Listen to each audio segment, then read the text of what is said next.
August the 13th, 2003.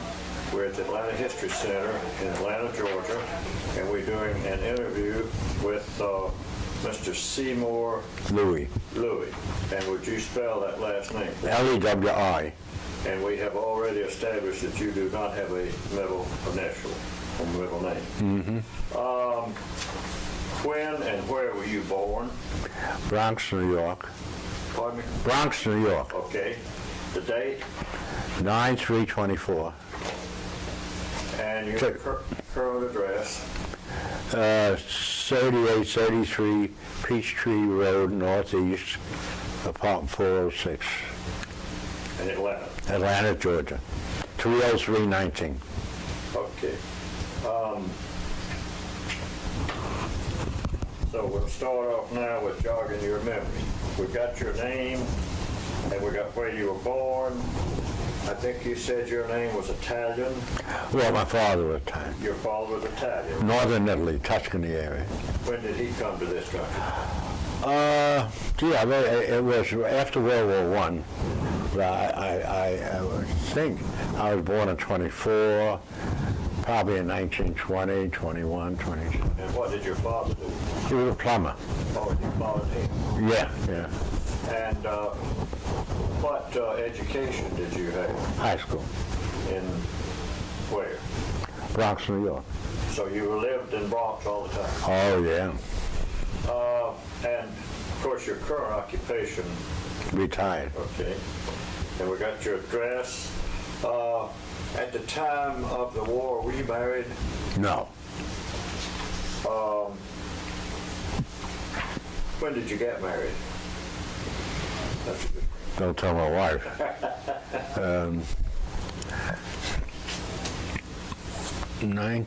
I was discharged in 46. Say 1950. Did you volunteer or were you drafted? Drafted. You were drafted. Where did you take your basic training? Camp Swift, Texas. And how long were you down there? 3-4 months. After that, did you go to any specialized school? No, we went to maneuvers in Louisiana with the 97th Infantry Division. I was trained with the 97th Infantry Division. What place in Louisiana?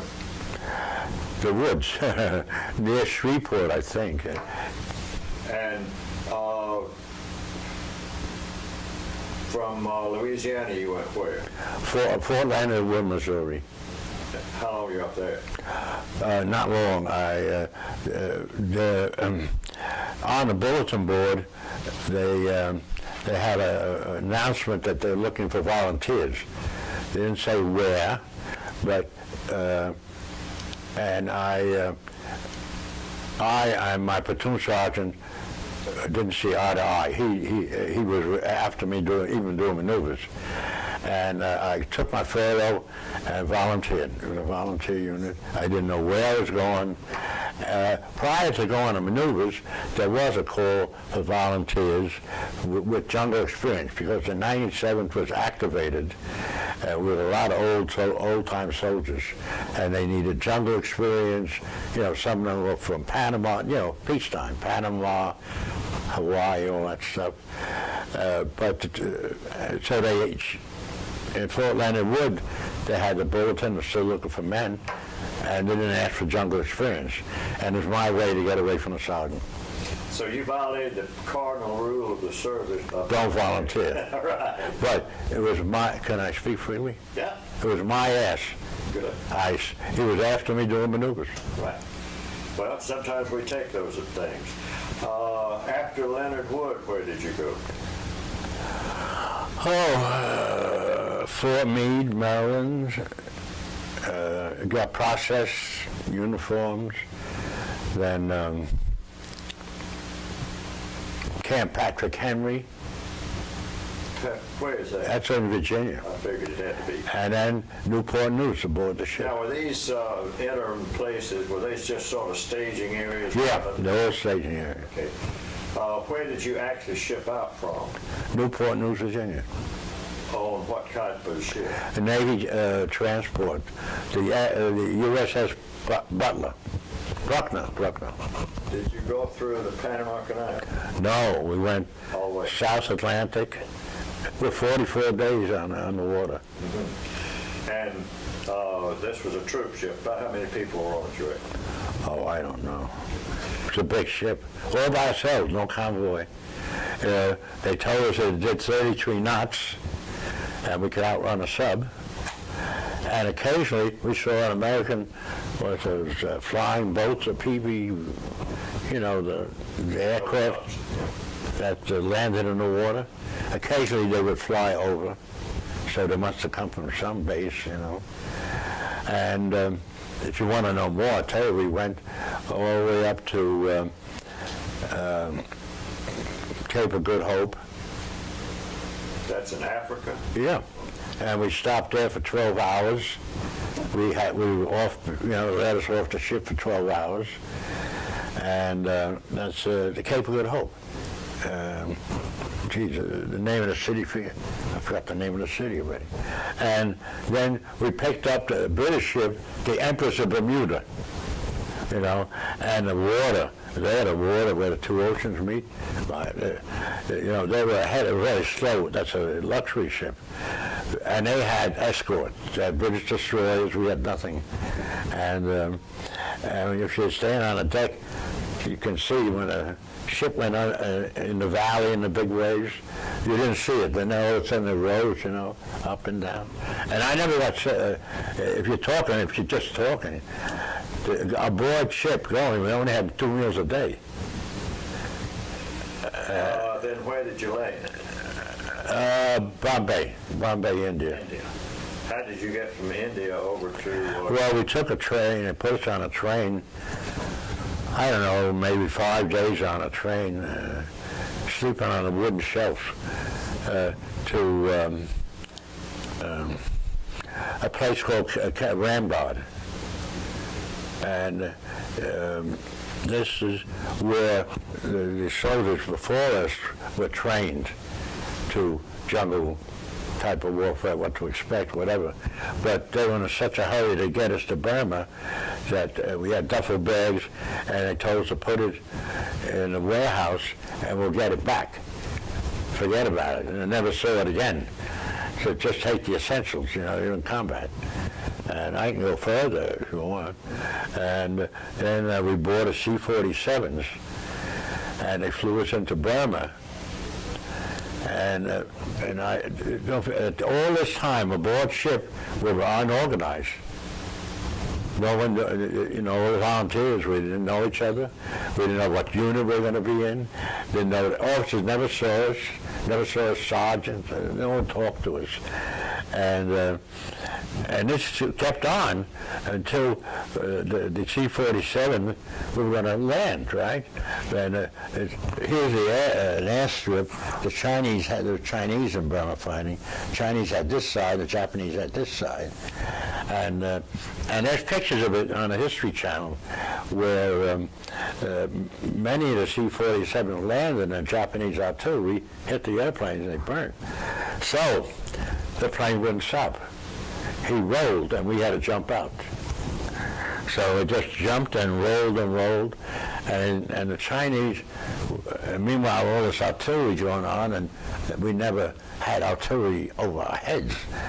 And so we were ducking and all that stuff, and the Chinese were pointing at us and laughing, all the hell, And finally a sergeant came over, and he asked me what I was trained at, and then I wound up in a heavy weapons platoon. What were you trained? Did you take any training during all this time? Well, basic training as a rifleman, but I wound up with a heavy weapons platoon, which is the water-cooled 30 caliber machine guns, and I was a 30 gunner.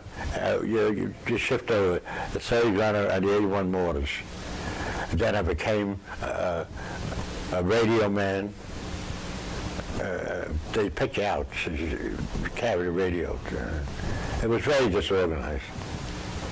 So, but you went through this for about a year? Yeah, I was there a year. I don't know. Time meant nothing. I didn't know. It's not what you see in the movies when Christmas or Thanksgiving. We didn't know from beans. you can't, you can't believe. There was, we were, can I just talk? Yeah.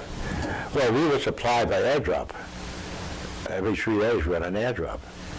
And many times airdrop, say if we went out into the rice paddy, you didn't go for it because the Japanese were there. Food you were getting 3 days? Yeah, we had K rations, just K rations. And sometimes we got, I think it was D bars, D rations. Those were chocolate bars you couldn't eat, and they were put in lifeboats. Those were emergency rations. That's what they used to give us, right?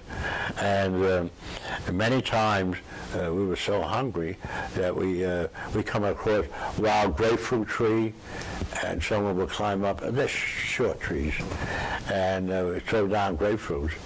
Or we watch monkeys eating some kind of fruit off a tree, and we would figure it was safe for you to eat that. What were you trying to do all this time? Well, we were, the Japanese were occupying, as you know, all of Burma. They kicked the English out.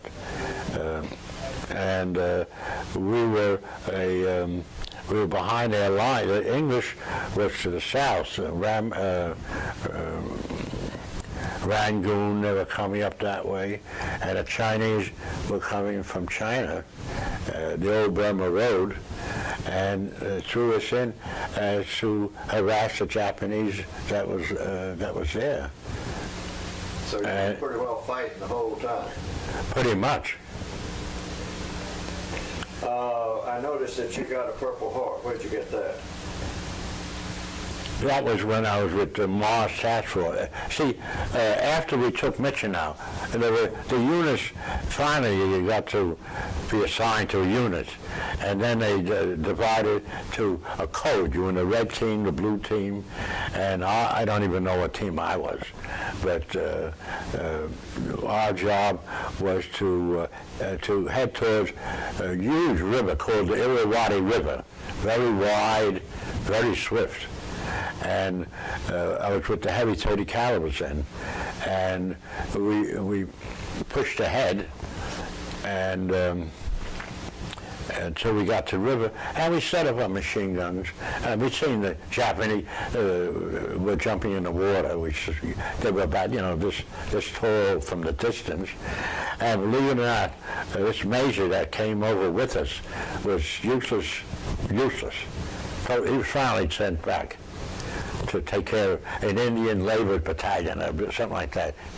So we had an argument with our platoon officer, the platoon leader, about he wanted us to keep firing at the objects, and the major said they're not, they're Americans. And I mean, Colonel O'Connor Lieutenant O'Connor was his name. He said, no, keep firing, It's one of those it was a mixed up, screwed up units, you know what I mean? Well, you said you were with the heavy artillery. Did you have any kind I wasn't with heavy artillery. I mean, the 30 caliber machine gun. Yeah. Did you have any kind of mechanized equipment? Were you walking all this time? Yeah, walking. And carrying the guns? Yeah. And the ammunition? Oh, yeah. Yeah. But we walked, with Mel's orders, walking was, not that great a distance, because where we were was many miles. But with Mars Task Force, we did we walked 500 miles to the Chinese border. And as we came across Chinese groups. There was one incident where the Chinese had the Japanese artillery unit bottled up. And give an example that I'll explain. And they gave us, the Chinese were on their way back to China. This was in central Burma. And they said they give us 3 days to get there, otherwise they're leaving. And we were up high up in the mountains, 8,500 feet up, and you can tell the air is thinner. So we marched night and day. At that time, we had mules to carry ammunition. I was with the mortars then. if you know anybody in the infantry, well, the mortar shells came with what we call clover leaves. There were 6 rounds in a clover leaf, and we put it on the backpack. The mule backpack was geared to fit the clover leaf, and so we did the at night. You just follow, there was no trail. You just followed the grass that was walked over. And then you would sleep, we would stop and sleep for an hour, holding the mule, and then they wake you up and and then we did make it in time, and then we fought the Japanese. And I was, at that time, my lieutenant, I was a radio, then he gave me the radio, he says, come with me. And I was with the radio, I was carrying the radio, and we were observers. And if you've never been in the tropics, it's a lot of bamboo. This way, and it's upright, and they're very close, so you can't lie down. So we had to stand up, and there was a stream, say from here to those doors there, very rapid. And we didn't cross it, but we observed the Japanese running around, and we were firing 81s. He was good. They were really coming in right at him, So I told him, I said, I forgot his name. I said, they're getting close, man. So it's the first time I call it, I don't even call it wounded, but our own shrapnel hit me in the arm here, which was, I pulled it out myself, I hadn't bothered the aid station. And then while I was out there, then he sent another round in. He came out of the bamboo thicket, serious. He had 2 holes in his stomach, 2 holes right here. And he went back to the aid station, And then the next day they tell me that, we really, in the mortars, there's a pattern of firing. I forgot what they call it, but it's 9 rounds. 1, 2, 3, 1, 2, 3, 1, 2, 3, 9 rounds. And they had elephants pulling their artillery pieces. Hey, who is they? Japanese. And what they tell me, I was with the mortars, they said there's elephants all over the place. We caught them out in the open, just blew them all up. Well, then living conditions were not very good in those days, were they? Horrible. With Melville waters, they were so bad. You never did get a hot meal? Never. Never got a shower? Yeah, the monsoon rains. That's a shower. And you didn't have any tents? No, we slept in a foxhole. 2 men in a foxhole, 1 man away. Japanese had a thing that at night, the Japanese are very good spotters, in my opinion, that they would see where you are. Like when there was the heavy 30s, we would attack every day. And if we took 100 yards, we stopped. It was bitter fighting. They don't give up. There's no prisoner. We don't become prisoners, and they don't. They're cruel. So if we took 1,000 yards, that's it. It took all day. And so there were 2 machine guns in our squad. We were on the left flank. So at night, they would spot you. And one night, they started firing the right flank, and you could hear them. And then they would start working to the left where we were, and then they stopped. And the next morning, a friend of mine, an acquaintance, he was hit badly. His jaw was, they told me, his face was half off and everything else. And so what we did the next night is, we would stop, because this was continuous, pushing towards the Irrawaddy River in the beginning, was that the next night, just at dusk, we would stop here. Meanwhile, someone else would be digging a machine gun emplacement here, and at dark we moved it over here, so they couldn't spot us. But their trick at night, and that's they had many were very clever. And I don't know if you call it brave or cruel. They would try to crawl up to your foxhole with a bayonet and a grenade. Yeah, many nights. In the morning, I would see a burnt grass about a 1 foot from my hole, where they would throw the grenade in your hole, and so that's why we had 2 men in the foxhole. And unfortunately, the men that were with me in the foxhole weren't worth a tinker's damn, I couldn't rely on them. you know, and it's one of those things. And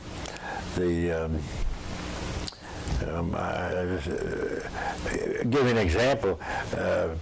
The Japanese were so entrenched for a while in Burma. They had Burma for a while.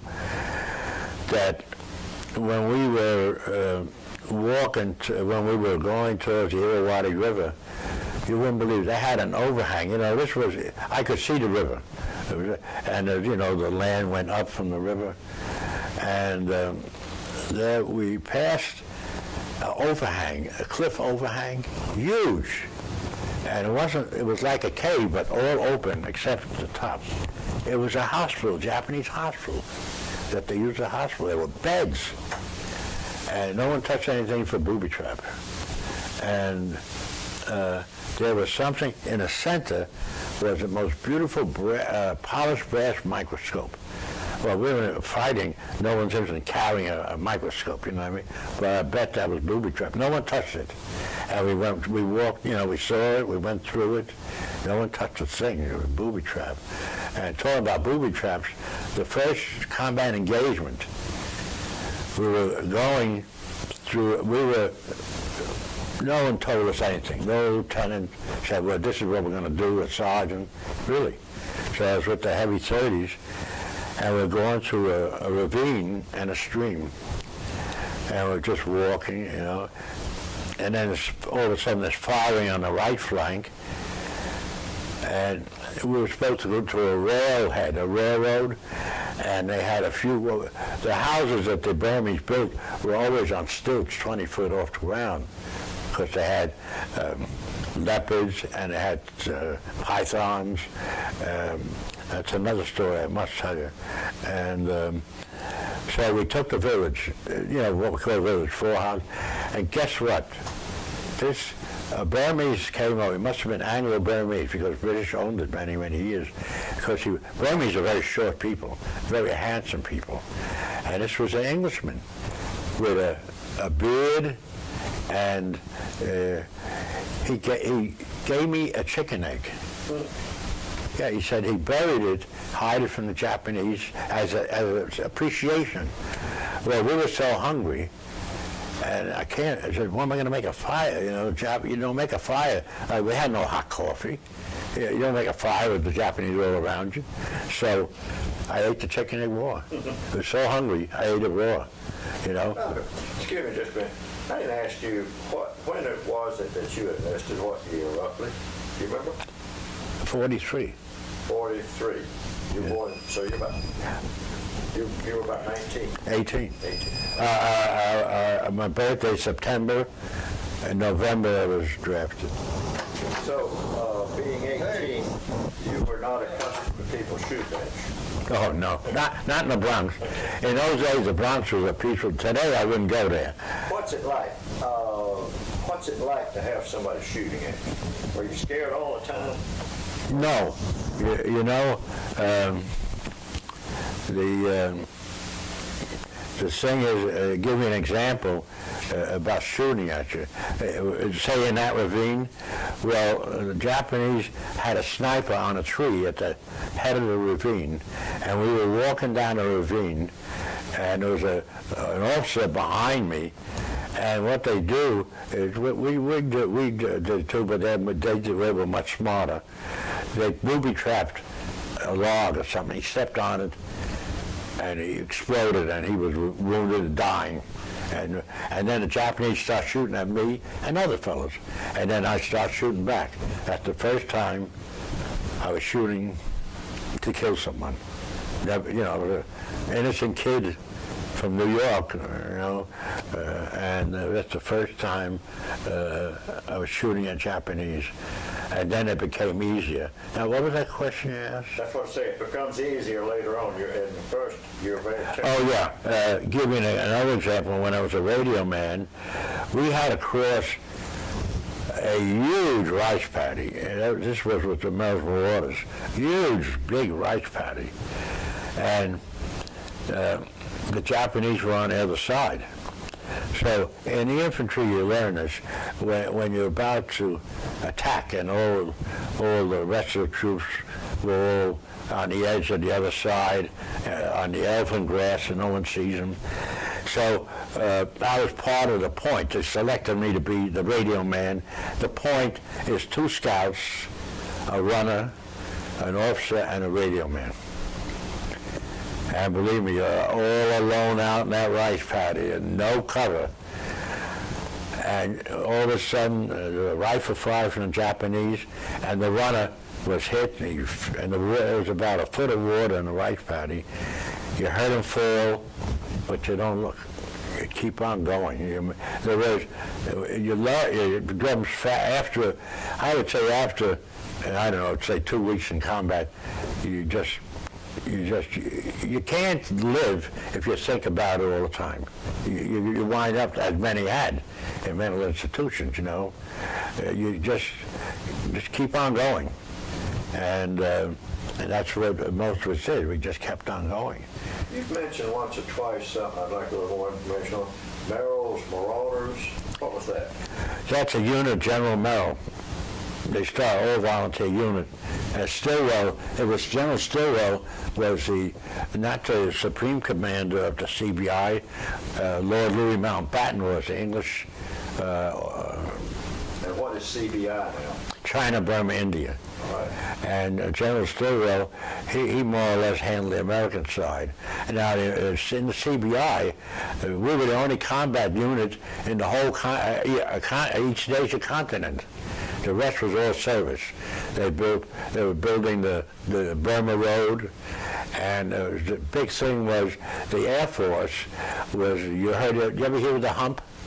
Flying over the hump?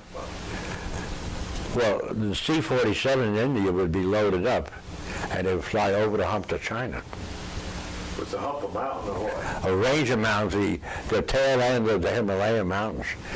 And I was so high up in the mountains, I used to look down on the C-47s. We were that high. And many of those planes crashed because they couldn't, the planes were so heavy, they couldn't get altitude. Okay, so you finally, you said you were racing 3 days to get to the Chinese. Was that so you could get out of there? No, what? Remember you said the Chinese said that... Well, the Chinese had orders to get back to China. Right, and you had 9 days to get there. 3 days. 3 days, okay. Was that so you could get out, or was that just to take their place? No, that was to take their place. So, after spending about a year over there, what happened and where'd you go? Oh, well, that was in Burma. Then when I was wounded by a Japanese 77 artillery piece. You didn't count the shrapnel in your arm? Pardon me? You didn't count the shrapnel that you pulled out of your arm? That wasn't a wound? No, well, I was we were fighting. I don't even think about it that way. Okay, so then you were wounded. I still have shells, parts of the shell in me. And what happened there? Well, that was 77. Well, what it was, I'll lead up to it, is that we were in central Burma, and we could see China. I could see China, you know, and the Japanese were, we're 8,500 feet up, and our replacements, when we fought, that was when I was with Mars Task Force, we got replacements. There are about 200 of us in what they call mental and physical condition to continue out of 3,000. Started with 3,000. And we got the replacements were from Fort Riley, Kansas, the cavalry. And they came into this Camp Landis that was established in Burma after we took Michinau. The one big town that we were fighting was called Michinau. That was a large village that the British used as a vacation spot. It was a glorious place, beautiful. You know, golf course and the river. R&R there? No. It was all jungles. And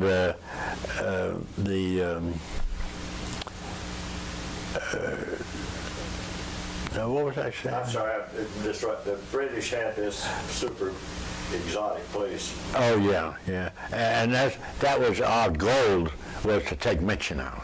And after we took Michinow, the men that mentally, or a big thing was malaria, dysentery, which I went through. I had the same thing, the malaria, dysentery, and some were mentally incapable. In fact, I was going to go back. They put me on an airplane, to be sent back. And I went to the 20th General Hospital, and I got teeth examination, eye examination. Next day, a truck comes and says you get in the truck, back on an airplane, back to Burma. The other guy stayed in India. So I guess that's why I was physically fit enough. So that's when the replacements came that formed the Mars Task Force, that we went to Central Burma. And I was saying, when I was wounded, they had such a high velocity weapon that it landed so close to me, it threw me down, and then I heard it go off. And the medics we had is not what you see in Europe, The medics we had were down in the valley, protected in their foxhole, the big foxhole. And I was on top of the mountain, and another thing, on our right was the cavalry had another knoll or mountain to take. They only took half of it. The other half, the Japanese were looking down our throat, you know what I mean?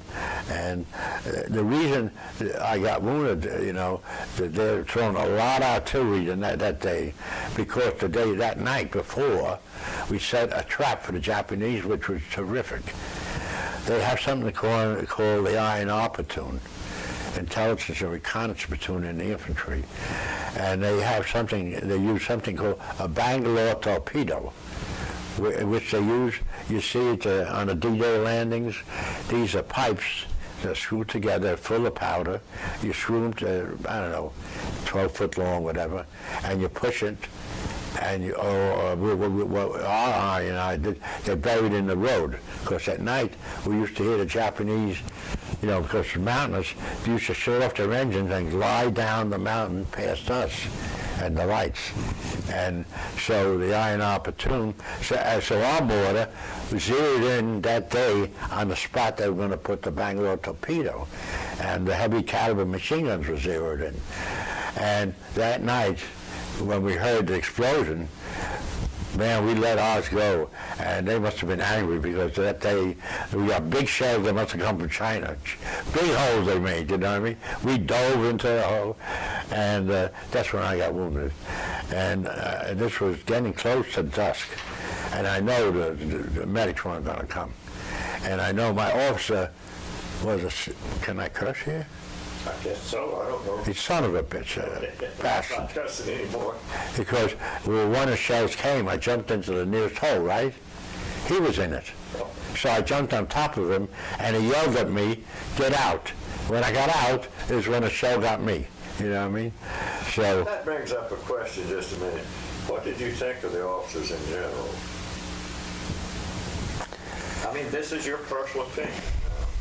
Well, you know what? I'll give you an example. It was stopped, and I didn't have, as an enlisted man, you don't have much to do with officers. But my few contacts, give me an example. General Stilwell. I knew nothing about the man, but because the way the supplies came to us, food, clothing. I mean, I was. When I got wounded, the nurse wouldn't even let me go to bed. I had a shower for it. I had no clothes. Jungle boots were torn up and everything. But nevertheless, so we set up a 30 caliber. This is when with Maryland orders. We set up a 30 caliber as a roadblock. I guess there was about 8 of us there, a sergeant, a corporal. And he came to give the sergeant and corporal a Bronze Star. And they either had dysentery or malaria. They were just flat out in their foxhole, because it happened to me. You just lay flat, you can't move. And he threw the citations into the foxhole. Then he says, "Come here." This General Stilwell. And he says, he's been getting reports from the States that when his picture was on Movie Tone News, if you remember that, he said he was booed. because apparently a lot of wounded men that went back to the States told him about Stilwell and how the beating we took. Forget the Japanese, from our own services. And he told us, he said, if I'm a son of a bitch, let's keep it in the family. That's what he told us. And then he left. What was his nickname? Vinegar Joe. What I thought. Now, you mentioned you were wounded. You must have gone to the hospital. You must have been a nurse. Yeah, well, what happened when it was dusk, I knew that I would get no aid men, and I knew that the fellows on the mortar squad were going to leave me there, period. Now, my hands, everything was bleeding. My fingers were a little disfigured because they were hanging, and there's still shrapnel on the wrist. So the two hands were bleeding, and I was deaf because the shell was so close. So when it landed, the first thing you do is put your hands to your head. That was my biggest worry, not to get a shell in your head. And I was deaf, and I looked at my hands, they were all bloody. So I thought there was something wrong in my head. So I knew I had to get down. And I got down to the aid station, and it was very steep. So I grabbed onto any vine, anything to hold on, as painful as it was. And it was getting dark, yet two aid men walked me. I had a piece of shrapnel about this big in where your thigh meets the butt, right there. And no stretcher. I had to walk. Yeah, they don't come out like they do in the movies. No, not there. That's how bad it was there. And so there was a portable surgical unit there, one tent, and he put local anesthesia, no local shot, and he took out the shrapnel, and he asked me if I wanted to keep it as a souvenir. And it was about this long, this wide, and waffled. And I was in no mood. I said, forget about it. Because we didn't sleep for 2 days then. And that next morning, I flew. They had an airplane called an L5. You ever hear an L5? Mm-hmm. Yeah. So they put three of us in there. One fellow who just had a walking wounded, he sat over the pilot's shoulder. His feet was down, and there was a litter case, and I was at the tail. So both hands were bandaged, so I crawled in a space, and I was in the back by the tail of the airplane. Flew to a larger strip in a C-47 that took us to India. Then we went into an ambulance and took us to the 20th General Hospital in Lido, India. And that's where it's called, Lido. And I'll tell you this story. When the nurse saw me, this is at night, and in Burma, it's red clay, like here, red clay in Georgia, there's red clay there. And all I had was, fatigue pants, not the kind they have there now, like the slacks, pockets, and OD undershirt, and we had jungle boots. They were like sneakers but high, made out of canvas, open and all bloody. And the nurse looked at me. She said, "Oh no, you're not going into bed that way." So I had a gang shower, a room this big, and you pull a chain, and it's cold water, and it was just freezing. And I just pulled it, and I was so tired. And she puts me in bed, and then in the middle of the night, I don't know when, the ward boy and the officer, the doctor, they woke me up. They said, "What happened?" I said, "What do you mean, what happened?" They said, "Just got here." The sheet was all red with blood. The whole thing was red with blood. And I told them, and they said I should take a shower. So I must have opened the wound or whatever. And the next day, show you the doctors haven't changed too much. The next day, I went to OR, right? So there's no litter or anything. No, you put you in a wheelchair. And then when you're in combat a long time, you're a wise guy. I got off the wheelchair and I walked into the OR. Show how macho I was. I walked into it's a tent, those were bashes. Those are bamboo huts like. So they operated on my hands, putting my fingers together. And when I recovered, the doctor came up to me and said, we forgot all about my leg. Tomorrow, again, this time they gave me a local. anesthetic. And they sewed that up, you know. And that was, I don't recommend a local, because you wake up, all right, it's all right. But you get a headache. I never have a headache. Really, I never had a headache. But these are two spikes are being pounded in your head. And a nurse, I asked the nurse, could I, you know, your mouth is dry. So she gave me a piece of vegetable fruit or something, and I threw it up, because you couldn't keep it down. And I think I was in a month or more, or 2 months, I don't know. So when this thing started healing, prior to that, they bring the food to the ward you're in. They call it a ward, and I'll tell you a story about that. So, being in the ward, I'll give you an example. This is where the fellows are being operated on or recovering from operation. So they asked me one day, this one fellow, nice. You got to remember, I was 19, 18 then, all young, and this guy, they had a curtain around his body. I saw him, I knew him, you know, I saw him, and but this time when I pulled the curtain aside, you know, the nurse brought me there, said, hold this needle. You know, they had you know, what they call it, you know, plastic bag full of liquid, and it was in his groin. And he had an oxygen mask on, he could hardly breathe. And he was shaking, and I was holding the needle in there. I shouldn't have been there. I should have been a chaplain there, for God's sakes. He was dying. And then he pulled it off, and he said, I can't take it anymore. Then I called Dr. Hoffman, about 4 times, Dr. Hoffman. No one came. No one came. This is in the ward. No, it didn't come, nothing. Okay. I just walked away. You know, just died. And then the ward boy told me a day or 2 later that they did an autopsy on him, and his lung was half the size.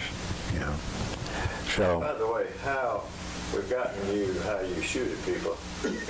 How do you acclimate yourself or get accustomed to somebody dying like that right in front of you? You just shut it off. We all, I did, as a civilian later on, I wound up with a psychiatrist for 3 years. Forget the VA, they suck. Everybody talking about the VA, you ought to say, I'll tell you a story of the VA then. They are horrible people. And you have something called a shut-off mechanism. And this, he mentioned it in any combat movie, you know, like the History Channel. You have to shut it off. And the doctor told me I shut it off too much. Shut off too many times. Is this perhaps the reason it was so hard right afterwards to get anything out of any combat veterans? They had shut it off? They shut it off. Because this happened about 10 years later, I started getting anxiety attacks, panic attacks, and the shrink said. And guess what? It happened, I was a plumber then. It happened when I was in a truck going to the job in Manhattan. And I have a pretty big VA center in Manhattan. So I said, take me to the VA, because I was shaking, hard to breathe. The VA doctor told me, he says, I'll give you a name of a doctor. He says, we could accept you, but you have to be an inpatient. Now, I had a wife and a daughter, a little girl. I wasn't going to call up and say, I'm in a psychiatric ward. You know, I was very macho then. And so I went home, went to see the shrink, you know. That took a while to get over. He sucked too, you know. I'm telling you, you know, as you get older, you get wiser. And he tried, you know, but and that's why maybe they didn't talk. But you're talking about when you get out of the Army, all my friends, most of them, only one had a non-combat job. He was a company clerk for a port battalion in Antwerp. The greatest job in the world, Antwerp, you know what I mean? But the rest were in Europe, in the infantry in Europe. And talk about a VA hospital, I'm jumping around. A week after discharged. A friend of mine and I, we went to Radio City Music Hall, you heard of that? And I started getting chills and sick. Well, I was in the Bronx, and they had Kingsbridge Veterans Hospital at that time. My understanding is it was the largest in the country. I go there, right? I said, I got either something wrong, malaria, whatever. Because in the jungle, you take something called Atabrine tablets, and then it dissipates. We were coming home, we didn't take Atabrine tablets. So then I went to the VA. I never saw a doctor. The pharmacist gave me another box of 100 Atabrine tablets. I had to get a civilian doctor to give me quinine, really. And then the first job I had, it took months, because remember the 5220 club? You got $20 a week for 52 weeks. Well, all this belongs to the 5220 club. And some, even I, went to, they gave out IQ tests if you want to continue to college and all that. So some of my friends, I did it too. No intention of going to college. But my friends did it, said, okay, I'll try it too. And some did. They became dentists and other things. And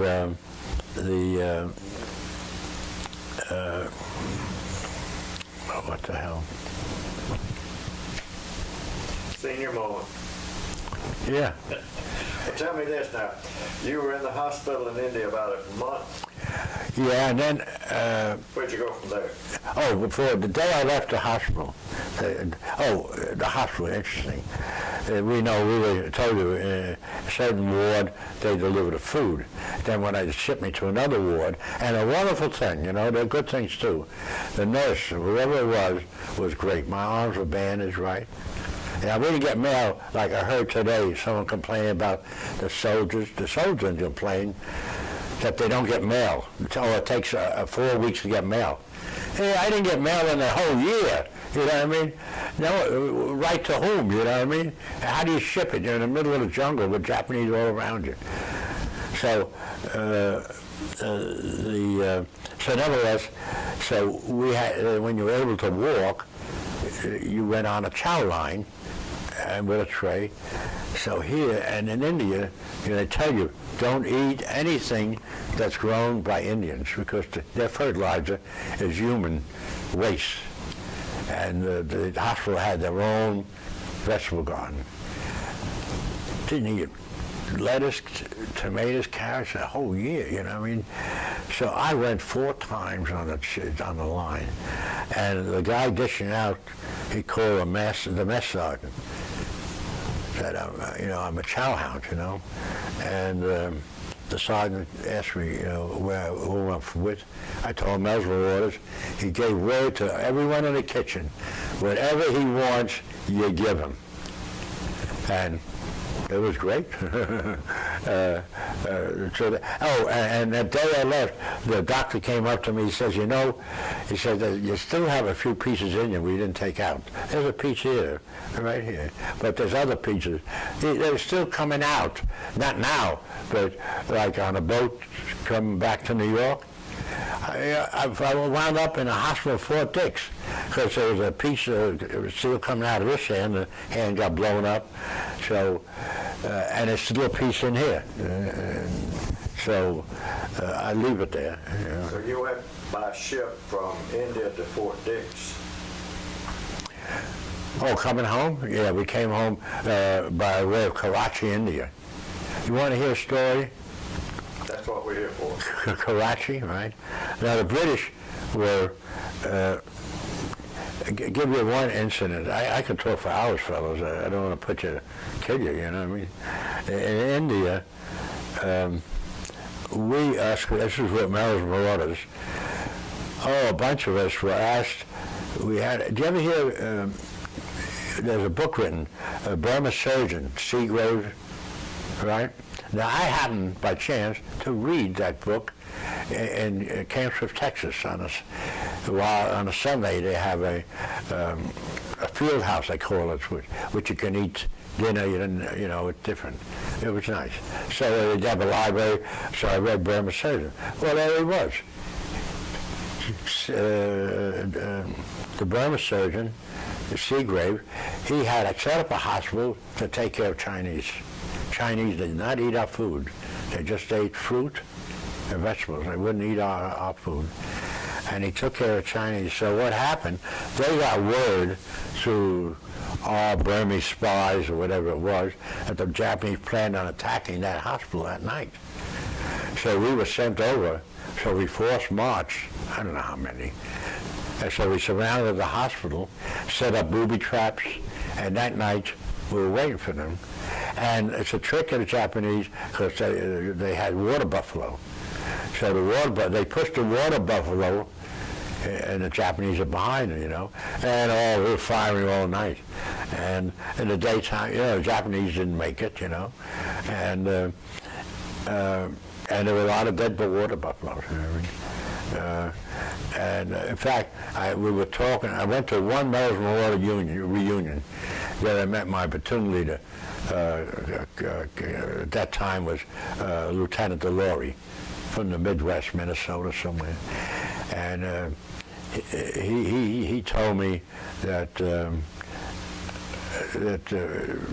men were so hungry, and we did it too. Believe it or not, we were so hungry. We one day a bunch of us went out. There was a herd of water buffaloes somewhere to shoot a calf to try to get the meat, to cook the meat. But we killed, someone shot and killed it, right? But our bayonets, so we had, couldn't go to the hide, was so thick. And what happened, we were lucky, the calf was still alive. It didn't kill him right off. And he cried. So the water buffalo, and they're big. They're big. But we could, at that time, we didn't care about nothing, believe me. And they lifted their heads up and their eyes looking at you. So we were looking at the calf, and you look up, they were gone. The water buffalo was left. Because around it was all bamboo woods or forest, whatever. And then all of a sudden we look up again, they're behind us. They went around us. What we did was tiptoe out of the rice paddy so they don't do anything to charge us or anything like that. So now, during this time, apparently you were fighting the Japanese and Chinese? No, it's the Japanese. Oh, you said something about the Chinese were coming into this hospital at night. Or did you mean the Japanese? No, Seagrave was just maintaining the Chinese soldiers. Oh. See, there's a lot of politics involved, and I don't know much about it. The politics was that Chiang Kai-shek, reason we had nothing, that's what they told us, that he was ordering the provisions for an entire division every week. And Stilwell was sending it because they were preparing to fight Mao. We met Chinese groups that ran away from their unit. They didn't want to go back to China because they knew, and they were starving, and we gave them whatever we had. Well, and then there were times where we were starving. We ran into a Chinese group, and by gesture, and the Chinese, they cooked. They had a cook, and they had these bamboo piece of wood to hold the big pots, and they gave us rice. Oh, yeah, the Chinese. With this Chinese group, they captured the Japanese, So, and we saw them marching. This Japanese, they put a bamboo sliver through his nose and a halter like you would, like a mule, and he had a load to carry that was humongous, you know what I mean? And when he dropped it, they killed him, you know what I mean? But the Japanese were no sweethearts.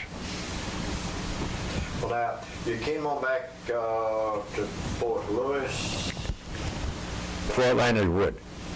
Is that where you landed in the U.S.? Oh, no, I landed in New York City.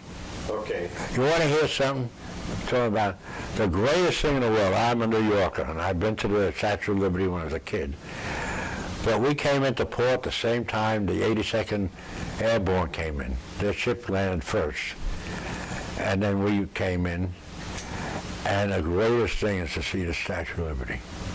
You know, no one will ever know how wonderful it is to be an American when you see the Statue of Liberty. You know, then we're all on deck, no yelling, shouting, just quiet. You know, just looking.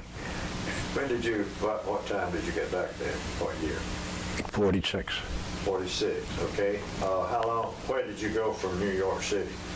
Well, I wound up at Dick's with the finger, in their hospital, and then I think, Dick's, and then I was discharged. Okay, so you never did go back into active duty then? Oh no, I was discharged. When you... They offered me a staff sergeant if I re-enlisted. I noticed you came out as a tech sergeant. No, T5 is corporal. Okay, T5. So you advanced... That was because I was a radio man. Okay. And after you got out, did you go back home? Oh, yeah. Did you... I lived with my parents. Okay, you lived with your parents. About how long? I guess 2 years, I don't know. And you got married about 1950? Yeah, something like that. Was this a lady you had known for a long time? No.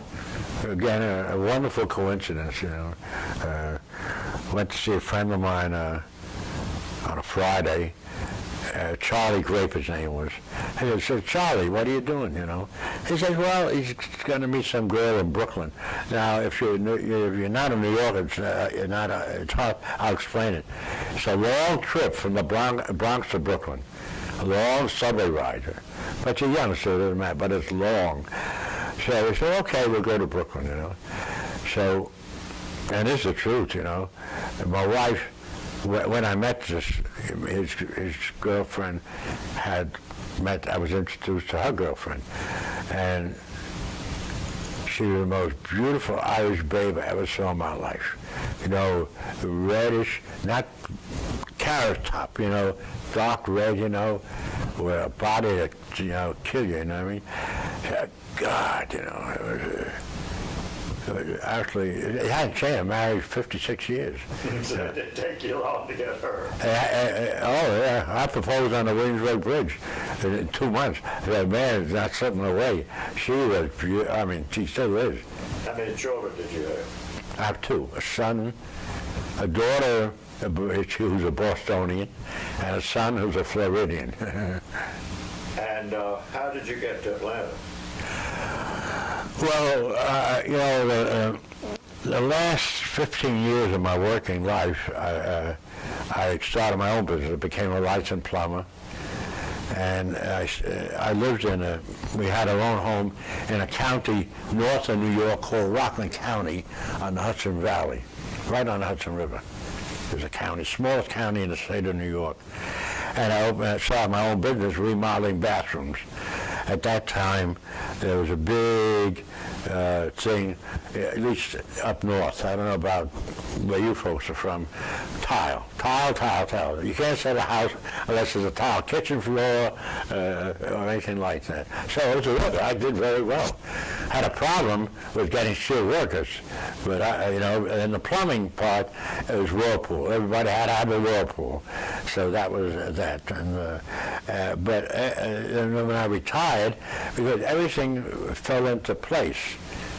I was getting tired, mentally and physically. Had 4 men, and they were good, but I had to watch them. So that means, I only did the plumbing, and there's not much plumbing to do. Connect a new bowl, that's peanuts, you know, after doing a high rise. And the price of houses were going up. Every week the real estate would call me up and went up another 10,000. So I said, now I was 62 when I retired, and I was tired. Because at night I had estimate work, Saturday estimate work. I was 3 months, had 3 months of work ahead of me. I couldn't keep up and I couldn't get men. So I said, now's the time to retire. So we were looking at books and we took a trip. If you ever went on the Shenandoah Valley, what's that, 80 or 82 or something? Go down the Shenandoah Valley. Beautiful, really beautiful. Well, we heard about Asheville, North Carolina. A lot of people retired there. Mostly Midwesterners retired to Asheville. And we saw Asheville, then we went I forgot already, a few other places. Then we decided to sell the house and move to Asheville, North Carolina. That's in the Blue Ridge Mountains. Beautiful, and we stayed there 7 years. But it was not the place we would think of staying there the rest of our lives, because we were city people, and we used to come to Atlanta 3-day weekends. We stayed at a hotel not far from here. We used to go to the symphony, to the play like Phantom at the Opera you had here, and Hello Dolly we saw, and the restaurants. Asheville at that time didn't have much. So you missed New York City. Yeah, in fact, 2 months ago, my grandson graduated Columbia University. So we went to stay at a hotel in New York City. Usually we stayed at my sister-in-law in Rockland County. She still has a house in Rockland County. But I said, we're staying in New York. We're going to be near Central Park and all that. And just loved it. But New York, I mean, I don't know how, if I can even keep rambling. But I know New York very well. As a plumber, I first started doing repairs. So repair work, which the union wants you to do, because then you get to know, where the bowl, how to put the pipe while the bowl is sitting there, and how to size it and all that stuff, the codes. So repair work, so you get to know all of it, because we work from the company I worked for, several, from the tip of Manhattan all the way up to the tip of the Bronx. And that area, I must say, is all Irish. They had a soccer field called Gaelic Park. And it was fun working up there, you know what I mean? And once again, the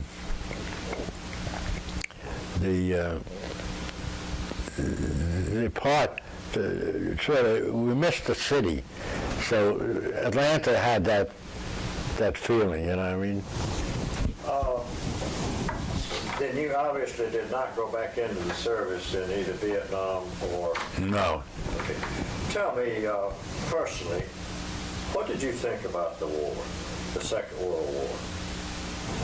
Were you for it, against it, or... The Second World War? Yeah, the one you were in. Oh, we were all for it. I never heard anyone against it.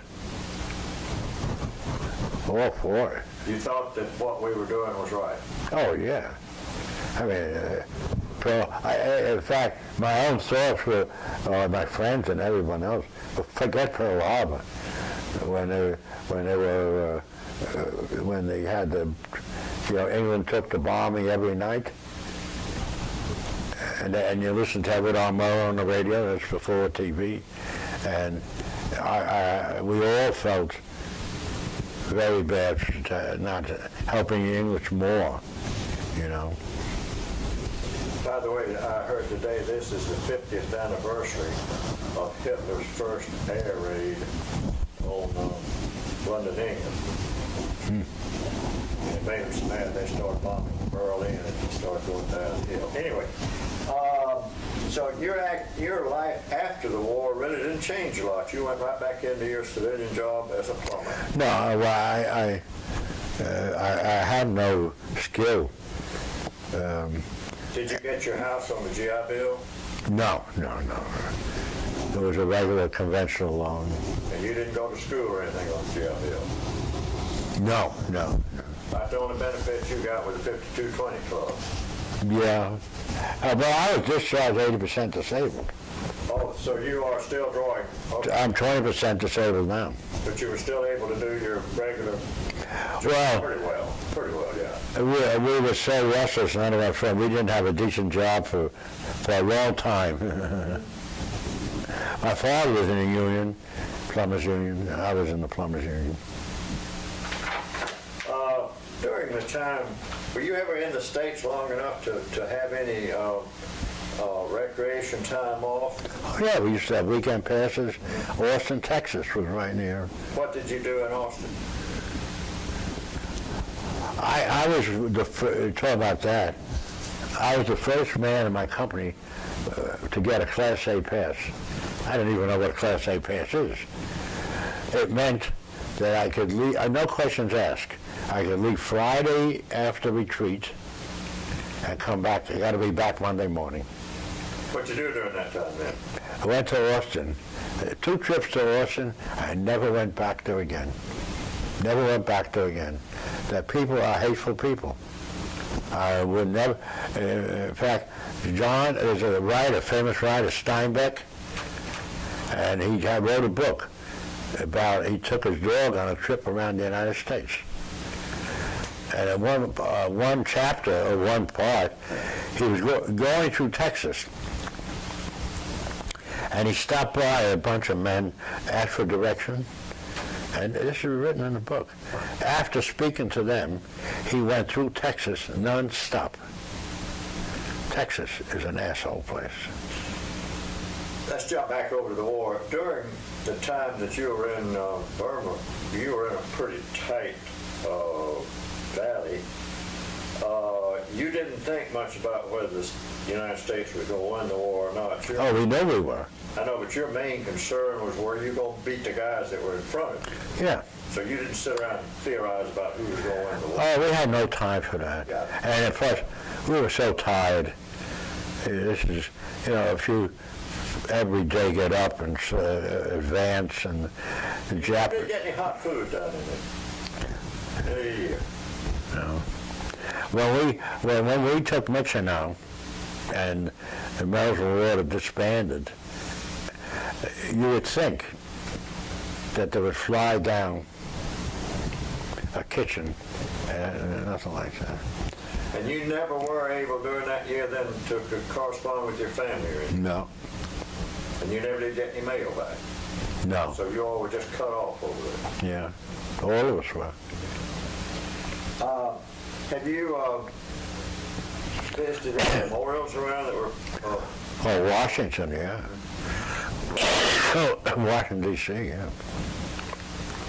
Let's see, they're just now working on the World War II memorial, aren't they? Yeah, I think it's supposed to be finished. You know what? They'll finish that monument.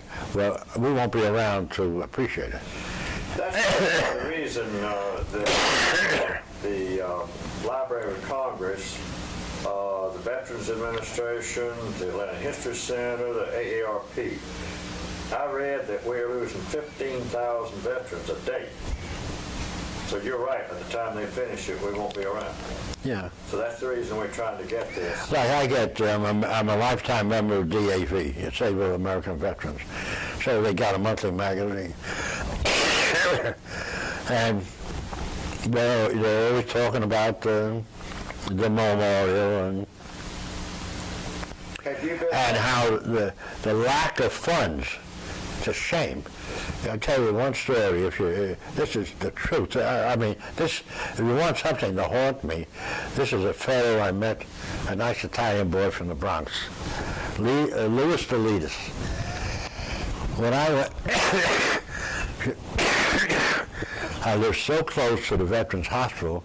At Christmas time, I knew this girl. She was candy striper, volunteered, and she. I went there, and she said they have a Christmas tree. So I bought a record from a big band record as a Christmas present, for the men. And walking down the corridor, one of these doors was ajar. And, just by chance, I looked. There was Louis Delitis. He was flat on his belly, paraplegic. He had a sheet from his butt down. He was lying there. And I walked in, I said, Louis, because I volunteered. I left the 97th Division. He stayed. And there was a big scar across his spine. And outside of St. Lo, France, an artillery shell. And the worst part was his mother and a friend. In those days, the old Italian mothers wore black. Black. That's all they wore, black. So, but I knew she was looking at me. I introduced myself, and she was probably saying, Louis is in that condition, and I'm walking around. Very, very heartbreaking. That's just, you're talking about war. What's happening now? When you get one man, this is a joke. so ill-conceived in my whole life, and there was no rush. There was no rush to have a unit. I mean, if you haven't been infantry, in infantry, you're not trained to be administrator, you're trained to kill, period. And these soldiers, all of a sudden, they're learning too how to deal with people who hate your guts. Well, it should have been, because you had plenty of time. There's no rush for this stupid thing. I know why he did it, so that the people of this country forget about the economics, which you ask any economic professor, we're in deep dude. Let's see, you got 2 oak leaf clusters. Yeah, no, it's North Burma, Central Burma. Okay. And then presidential unit citation. Yeah, this is something you may, I think that's the name. You see it still, it's a citation, a pin with a gold edge on it and blue. It's never put on this side, it's always on this side. So my unit got that. And you also got the Purple Heart. Yeah. Did you get that in timely? The reason I asked that question the other day, I saw where a man got one after 50 some odd years. Well, again, I'll tell you this, it just happened. When I got out of the hospital, I was sent to a convalescent camp, about a week. Then a replacement center, they didn't know what to do with me. And then they sent me, believe it or not, to a ham outfit, heavy auto maintenance, which was with the Air Force. And the one lieutenant, I forgot his name, again, a nice Italian boy, from the Bronx, So he immediately told the company clerk, get my, service records, and the company clerk gave me all the stuff. These Purple Heart and all the stuff. But written there, Governor Rockefeller sent me the New York State Distinguished Service Cross. Does Maryland Marauders have any reunions now still? Yeah. Where do you have them? Well, every year, one year was in Asheville, North Carolina. And you still St. Louis. I only went to Asheville. In fact, if you want to know about and we had a reunion, no, it was a dedication, and I went there, Fort Benning, Georgia, with my wife. That's when after all these years, I reconnected with Lieutenant Delory, nice fellow, and it was at Fort Benning. And we're the Maryland Marauders and the Mars Task Force. The Mars Task Force is the 47th Infantry Division, Regiment, the 47th Infantry. I mean, the 475th Infantry. And we were in the Hall of Fame. And my I can't hear that word you're saying. Mars Task Force. M-A-R-S? Yeah. Task Force. And that was what now? That was after Maryland Marauders. Oh, okay. Okay. So they succeeded Maryland Marauders. Yeah. So that's where I went down to Fort Benning. And now I think the next reunion is in I forgot the village Fort Benning is in, the city of Fort. Columbus, Georgia. That's where they're having the reunion. Okay, we got about 15 minutes. I could talk. I know you can talk, but is there something that you'd like to say and put into the record? In other words, what we're doing, we're collecting history.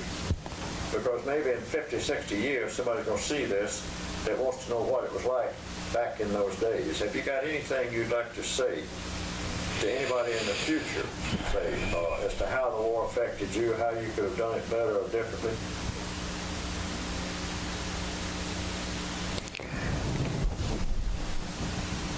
Well, I thought about that,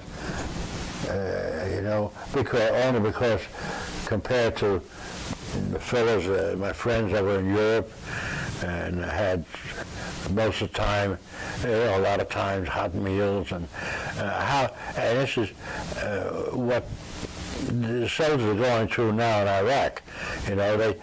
I'm sure, and they could set up kitchens, you know, and have regular meals. I don't know why they don't do it, you know what I mean? Would it have been possible where you were really? No. That was impossible. But when after we took Michinow, they set up a camp for the replacements called Camp Landis. He was the first fellow in the unit to be killed. And they named it after him, Camp Landis. And we were there, I don't know, a month or so. And so they got... What would they do, send you back and you got a little R&R, didn't you? No, I was in Burma all the time. I know, but even back to Camp Landis, it was a little bit better than being on the line. Oh, yeah. Oh, it was you go to sleep. that was one of the first things is that when I was in the hospital, that you can go to sleep and you don't have to worry about artillery shells. That was the greatest sleep I ever had. Did you all ever think much about the Japanese as enemies or enemies? Targets? Yeah. I mean, you didn't have any deep thoughts about why they were doing this and all this kind of stuff? No, I mean, I didn't have we got about 17. But you didn't have any... I don't know, you want to keep going? We've been going, an hour and 20 minutes now. Doesn't matter, I could... Okay. This is an explanation of why there'll be a gap in this. We took a little break, and we're now starting back, and we want to give you a chance to sort of sum up your life in the service and after the service. Do you think you did wrong by volunteering? I was drafted. No, I'm talking about where you volunteered into the... Oh, no, well, yes, because during winter maneuvers in Louisiana, my platoon sergeant was after my butt and serious, and I knew how to get out. So you didn't do it for any great feeling it was going to give you? No, in the Army you don't volunteer for anything. I know all about it, but I had to get out serious. Because in Louisiana in the winter there's no pleasure in maneuvers. But one of the fellows stopped him and nearly ran over me with a Jeep while we were sleeping. So I said, forget about it. This guy, he was a mean son of a bitch. And I didn't do nothing to him.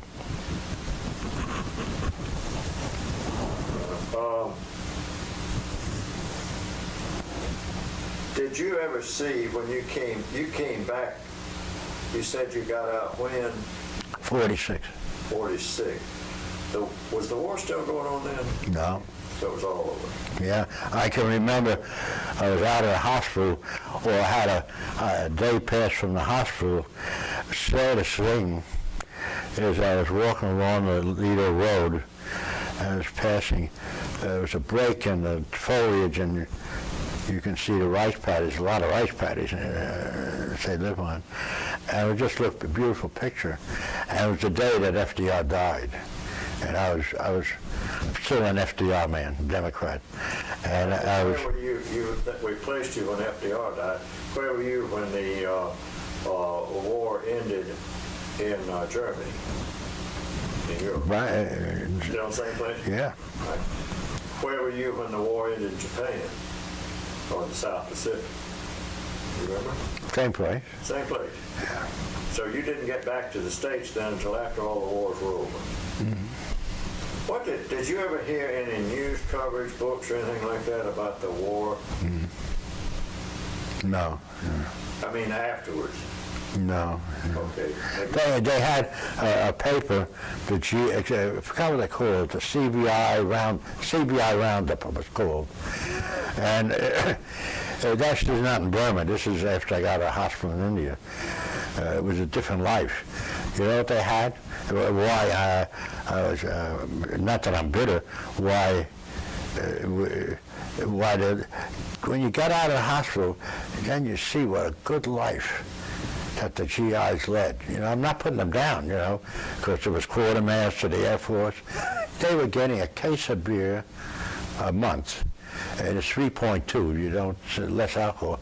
We were in Burma, struggling to get clear water, and they were getting a case of beer a month. Couldn't believe. You know what we did for fishing? How we fished? With a hand grenade. We used to throw a hand grenade into the Irrawaddy River, explode, fish would float, and we'd pull it in. You know, that was a big treat, having fish. You know. What kind of fresh food you had then? That's right. The rest was these horrible K rations. And they have better rations. And why they didn't give it to us, there's something called 10 and 1s. Yeah, and you never did get any C rations either. Very well. But 10 and 1s are better. When we were in the Camp Landers, why didn't they send 10 and 1s? 10 and 1s are rations, which, you know, delicious canned rice pudding and everything else. Hey, we were on an incident, British. Got to tell you this, 2 incidents.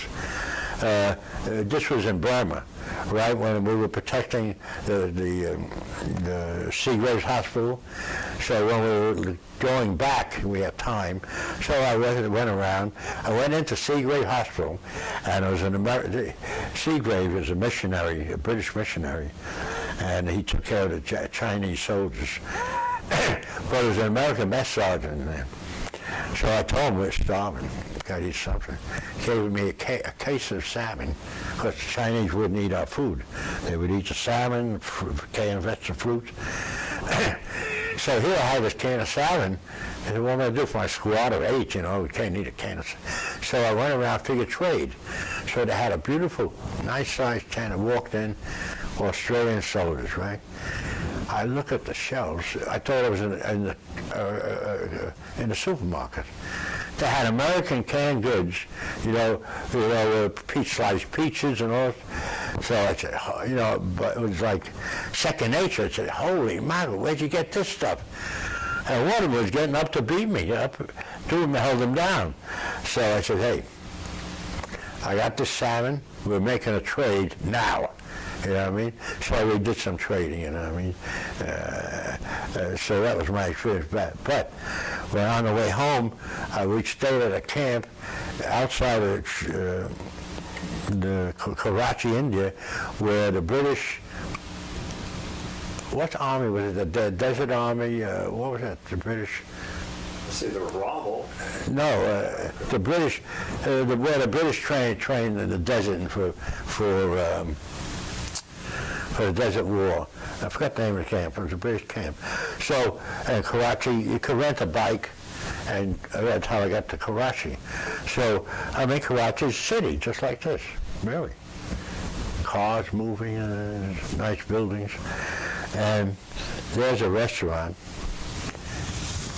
and I see there's all British soldiers in there, but that doesn't bother me. You know, you walk in, you know. Sat down at a table. It was crowded, you know what I mean? All of a sudden, a lot of talking, silence. I was the only GI there. And I look around, no waiter showed up. I'm sitting there, and all of a sudden, and they're looking at me, you know. What happened? A waiter comes up to me and says, only for British, no Americans allowed. You remember that? No Americans allowed. Then, when I went out, they had a sign. I didn't read it. Oh, British soldiers only. I've been remiss on one thing, because I knew what you were talking about. Explain to the people who might see this, what was a K ration and what was in it? How big was it? Oh, bumblebee tuna fish, a small can of bumblebee tuna fish can size. Breakfast, which is the same, no big change, was something like ham and eggs, but it was all, you know, like a brick form, you know, round, cold thing. A biscuit that I guess had a lot of vitamins, but you couldn't eat it. We threw them away. And a pack of 3 or 4 cigarettes. Lunch was pork, some kind of pork. No, cheese, American cheese stuff, which is unedible. Crackers thrown away. And dinner time was this pork, some kind of chopped pork, but all in this round, 1 inch high, about 2 inches round. That was it. With a biscuit. Coffee was a big joke. It came in a aluminum packet, and it's not powdery. At least we got it. It was sticky like glue, you know. I suppose he had tried it in a canteen cup, you know, of water. Impossible, you know. And then when we got the D rations, that's a real one. You know, that's a survival ration to put on lifeboats and all that. And you eat it, but you can't bite it. You got to gnaw at it like a rat. You know, it's so hard, but it's got a lot of vitamins in it, apparently, you know. And once I chipped it with a knife to try to melt it to drink, you know, impossible, you know what I mean? So it was, and gee. So you aren't pleased with the gourmet food? No. Was the food any better when you got back to a camp somewhere? Oh, in the hospital. Mm-hmm. Oh, yeah. No, the hospital was good. And you had to carry your own tray in the hospital? Yeah, well, that's when you're walking. Then you're able to walk. I know what you said, both hands are... Yeah, but they were healing. Okay. Is there anything else you want to say now? No, thank you very much for inviting me. Thank you for being here. No, I didn't. For years, I haven't spoken about these things, and I was asked when I don't belong to now, the CBI here in Atlanta. Someone asked me if I wanted to speak to an Air Force, 8th Air Force group has a chapter here. So if I were to speak about Mesmer waters, right? So I put him to sleep.